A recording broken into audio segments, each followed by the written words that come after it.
안녕하세요. 반려견 건강 채널 개장금입니다. 반갑습니다. 반갑습니다. 자, 첫 시간부터 머리 많이 아프셨을 거예요. 한 대여섯 번 반복해서 보고 잘 곰곰이 생각해 보시면 이해가 되실 거예요. 이 소변이 이제 신장에서 소변의 생성과 배설되는 과정에서 신장이 여러 기능을 하는구나 이렇게 살펴봤는데, 지난주 이제 방송에서 뭐 세뇨관, 집합관, 사구체 막 이런 용어들 나오니까 뭐냐 하셨을 거예요. 저도 처음에는 되게 몰랐었거든요. 뭐 이미 잘 아시는 분들도 계시겠지만 사실 이렇게 글로만 보면 이해가 어려워요. 그래서 오늘은 신장의 구조와 소변을 만들어지는 과정을 다시 한번 짚어보면서 복습할 거예요. 그림으로 보면서 하면 더 이해가 빠르실 거예요. 자, 신장은 이제 피질, 수질, 신으로 구성이 되어 있는데요. 이제 심장에서 나오는 혈액의 20%를 신동맥을 통해 받아들여서 이 중에 99%는 신장 피질에, 그리고 1%는 신장 수질로 보내져요. 피질은 이제 100만 개의 네프론을 포함한 바깥쪽이고, 수질은 소변 농축기 전에 중요한 사구체를 포함하고 있어요. 여기서 이제 물질의 여과, 분비, 제흡수를 담당하는 네프론을 알고 가야 되는데요. 이제 네프론은 소변을 만드는 신장의 주요 기능 단위예요. 그래서 사구체, 사구체낭, 그다음에 보호만 주머니라고 부르거든요. 그래서 세뇨관으로 이렇게 세 가지로 구성이 되어 있는데, 이렇게 한 패키지, 묶음이라고 생각하시면 돼요. 그래서 사구체는 실타래처럼 혈관들이 촘촘히 엉켜 있어요. 그래서 거름망 역할을 하거든요. 그래서 압력이 높아서 입자가 큰 몸에 필요한 혈구, 단백질, 지방은 못 나가게 막아주고, 크기가 작은 물질들, 즉 무기질, 전해질, 아미노산, 포도당, 요소, 수분은 자유롭게 통과시킨다고 해요. 사구체에서 여과된 포도당과 아미노산, 중탄산 이온, 무기인산, 수분을 포함한 여과액의 99%가 세뇨관에서 재흡수가 되고요. 이눌린과 크레아티닌은 여과는 되지만 재흡수와 분비는 안 돼요. 그리고 요소의 경우는 재흡수 되기도 하고 분비가 되기도 하고요. 그러니까 세뇨관은 사구체나 즉 보호막 주머니, 그리고 근위세뇨관, 헬렌고리 하행과 헬렌고리 상행과 원인세뇨관으로 구성이 되어 있어요. 그러니까 수많은 모세혈관으로 감싸져 있는데요. 이 세뇨관과 모세혈관 사이에서 물질과 수분의 재흡수 과정, 그 다음에 분비 과정을 통해서 소변이 만들어지게 되는 거예요. 그림으로 보시는 게 조금 이해가 더 쉬우실 거예요. 사구체에서 여과된 혈장이 사구체를 감싼 보호막 주머니로 재흡수가 되고, 근위세뇨관, 즉 사구체에서 가깝다, 가까울 끈 써서 근위세뇨관 알아두시면 되겠죠. 근위세뇨관을 거쳐서 헬렌고리 하행지로 내려가요. 그래서 헬렌고리에서 소변이 농축되고 다시 꺾여져서 헬렌고리 상행지로 올라가고 원위세뇨관으로 보내지거든요. 그래서 각각 네프론을 통해 여과된 소변들이 한 군데로 모이게 되는 곳, 집합관 보이시죠? 전부 다 모이게 집합시킨다 생각하시면 돼요. 그래서 집합관을 통해 이제 신우로 보내져서 신우에서 잠시 고인 후에 요관을 통해 방광으로 이제 보내져서 소변이 배출이 되는 거예요. 그래서 이 소변이 만들어져서 이동하면서 이 이동 구간에서 무수한 작업을 하게 되는 거거든요. 그래서 각 부위의 명칭과 어떤 작업을 하는지 요약을 해볼게요.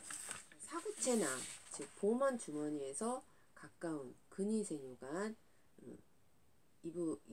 여기에는 대부분의 재흡수 과정을 담당을 하지만 전해질 조절의 주요 기관은 아니에요. 포도당, 아미노산 등의 영양소와 나트륨, 염소, 물, 요소 등의 광범위한 제흡수는 일어나요. 그리고 헬렌골이 하행부는 세포막의 물 이동 통로로 칭하는 아쿠아포린을 발현시켜서 물에 대한 투과성이 높은 구간이에요. 그래서 수질 쪽으로 내려갈수록 조직 주변의 용질된 농도가 상승을 해서 삼투압이 상승이 되고 삼투 현상에 의해서 물이 헬렌골이 외부로 빠져나가서 재흡수가 돼요. 그래서 헬렌골이 상행부는 아쿠아포린이 발현되지 않아서 물에 대한 투과성이 낮은 반면에 나트륨, 칼륨, 염소이온의 투과성이 존재하므로 하행부를 지나서 농축된 소변은 상행부로 올라가면서 전해질을 재흡수해서 다시 묽어진 상태가 되는 거예요. 사구체낭에서 멀게 있다 해서 원위세뇨관이라고 이름이 붙여진 이곳은 나트륨과 칼륨 농도, 혈압 변화에 대한 항상성 조절에 중요한 역할을 하는 구간이에요. 알데스테론에 의해서 나트륨 칼륨 펌프가 작동이 돼서 칼륨을 분비하고 나트륨 염소 물의 재흡수를 촉진시키는 곳이라는 거거든요.